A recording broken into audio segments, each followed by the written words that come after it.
मैं सबसे पहले तो आप सबका बहुत बहुत धन्यवाद करता हूँ, और धन्यवाद भी इसलिए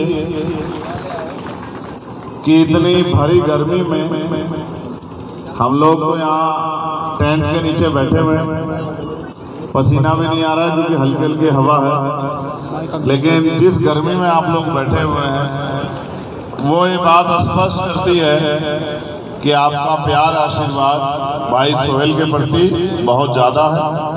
और मेरा विश्वास है कि जिसको प्यार करने वाले इतने लोग होते हैं वो कभी हिम्मत नहीं हार सकता, वो कभी अकेला नहीं पड़ सकता, और फिर उसको आगे बढ़ने से भी कोई रोक नहीं सकता। मैं अपनी बात को शुरू करते हुए सभी धर्मों में जन्मे सभी संतों, गुरुओं और महान पुरुषों को नमन करता हूं। और आज यहाँ सडोरा विधानसभा में अपनी बात को और आगे बढ़ाते हुए डॉक्टर बाबा साहब अम्बेडकर, मान्यवर साहब श्री काशीराम, मान्यवर दीना भाना वाल्मीकि, संत राम प्रजापति, बाबू जगदेव प्रसाद कुशवाहा, जननायक कपूरी ठाकुर और जननायक ताऊ देवीलाल जी को भी नमन करता हूँ। इतनी बड़ी संख्या में आपने यहाँ पहुंचकर जो आशीर्वाद देने का काम भाई सोहेल को किया है, मैं भी इनके साथ गांव-गांव तक पहुंचा था। गांव में जिस तरह का प्यार आपने दिया है उससे यह स्पष्ट होता है कि आप यहाँ परिवर्तन चाहते हैं। मैं मानता हूँ कि भारत की राजनीति में पैसे वाले लोगों की बात मजबूत है, पैसे वाले लोग ही आगे बढ़ते हैं। सरपंच से लेके सांसद का चुनाव हो, बड़े बड़े पैसे वाले मैदान में आते हैं और पैसे के आधार पे आगे बढ़ते हैं। जबकि बाबा साहब अम्बेडकर ने तो, जब आप बाबा साहब अम्बेडकर को सुनोगे, उन्होंने तो ये कहा था कि वन मैन शो नहीं है, एक आदमी के नाम पे चुनाव नहीं होता है, अलग अलग हल्के बना के, अलग अलग क्षेत्र बना के ये सुनिश्चित किया जाता है कि हर विधानसभा से, हर हल्के से शानदार उम्मीदवार जीत के आए, जो अपने कर्म से, जो अपने संघर्ष से, जो अपनी निष्ठा से, जो अपने संकल्प से उस क्षेत्र को आगे बढ़ाने का काम करे। क्योंकि पैसे आधारित राजनीति पे अगर पैसे वाले लोग ही आगे बढ़ते रहेंगे तो कोई गरीब का बेटा आगे बढ़ के नहीं जाएगा, और जब कोई गरीब का बेटा आगे बढ़ के नहीं जाएगा तो मुझे नहीं लगता कि गरीबों के हकों की कोई बात होगी। इसका उदाहरण भी आपको बताता हूं। मैंने पार्लियामेंट में 29 जुलाई को ये मांग उठाई थी कि न्यूनतम वेतन 700 रुपए होना चाहिए। जो लोग कर्मचारी हैं, मनरेगा में काम करते हैं, महिलाएं जो हमारी वर्कर हैं, उनको 300-400 रुपए काम करने का मिलता है। तो इस अमाउंट को 300-400 रुपए में गरीबों का बहुत भला नहीं होता है। इसलिए ये अमाउंट बढ़ के, पैसा बढ़ के दैनिक मजदूरी 700 रुपए होनी चाहिए। मेरे आवाज उठाने के बाद लंबे समय तक सरकार इग्नोर करती रही। फिर जब 11 तारीख को हमने बड़ा आंदोलन किया, उसके बाद सरकार ने जो है आपकी मांग को माना और आज न्यूनतम वेतन 783 रुपए घोषित हो गया है। अब मेहनत करने वाले आदमी को मैं दैनिक मजदूरी 783 रुपए मिलेगी। ये तभी संभव हुआ जब मुझे आप लोगों ने आशीर्वाद देके लोकसभा में भेजने का काम किया।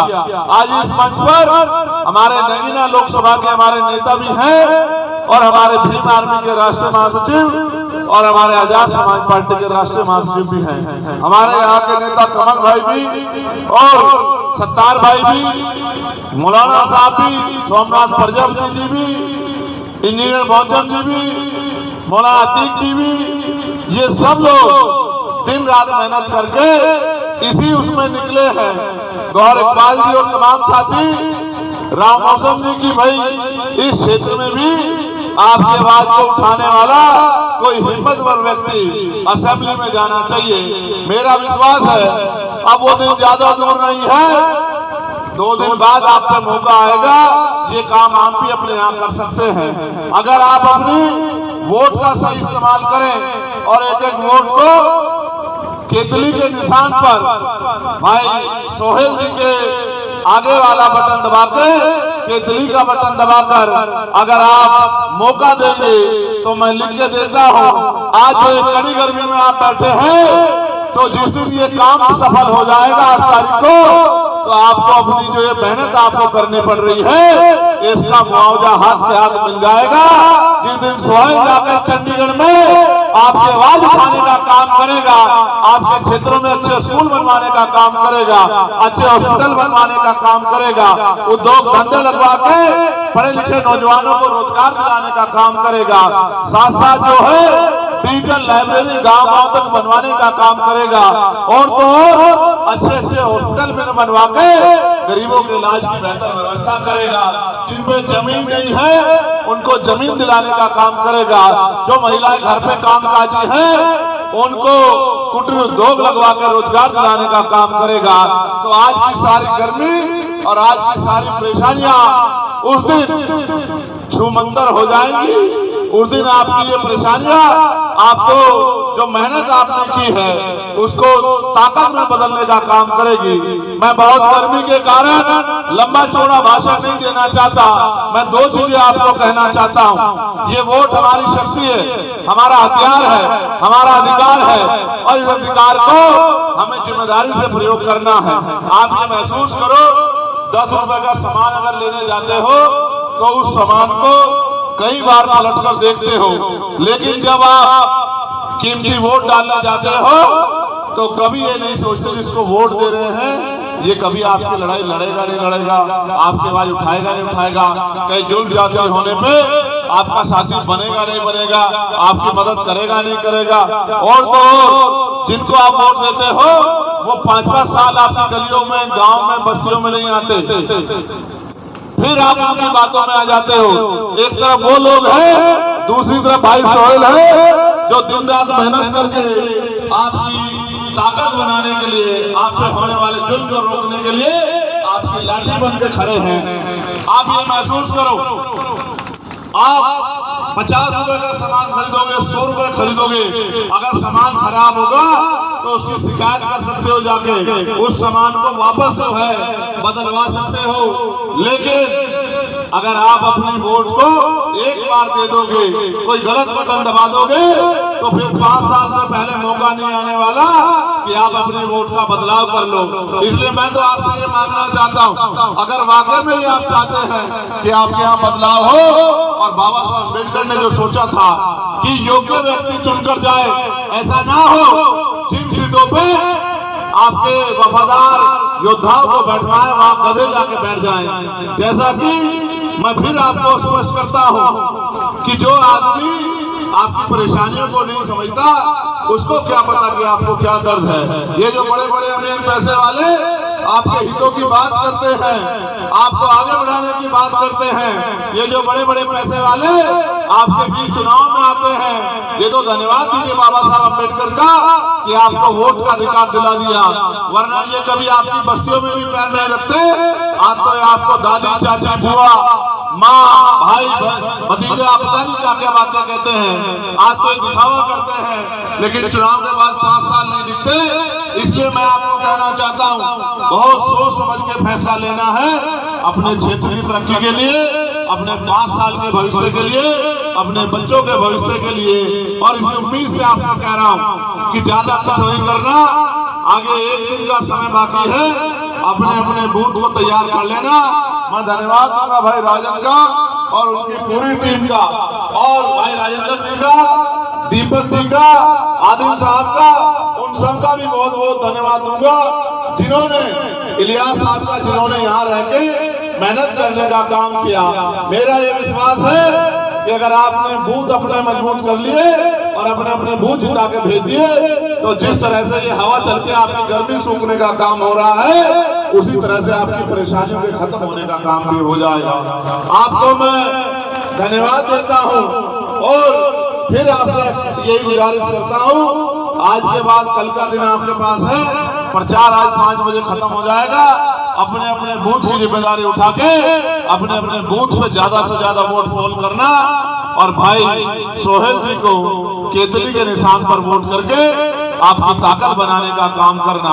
ये वो शख्स है जिसने आपके लिए जेलें काटी, लाठियां खाई, मुसीबतें झेली। इसने आपको साबित कर दिया है। अब आपको साबित करना है कि आपको इसकी मदद करके इसको ताकत देनी। बताओ दोगे नहीं दोगे ताकत? दोनों हाथ उठाकर बताओ दोगे ताकत? अगर आप ताकत दोगे तो इसको ये ताकत आपको ही मिलेगी, क्योंकि ये ताकत कल आपके बच्चों को ताकत देने का काम करेगी, उनकी परेशानी हल करने का काम करेगी। तो मैं पुनः धन्यवाद देता हूं। और रादौर में जो आपके रिश्तेदार रहते हो, रादौर में मेरे छोटे भाई जो है मनदीप चोपड़ा जी चुनाव लड़ रहे हैं, मैं उनके लिए भी आपसे वोट की अपील करता हूं।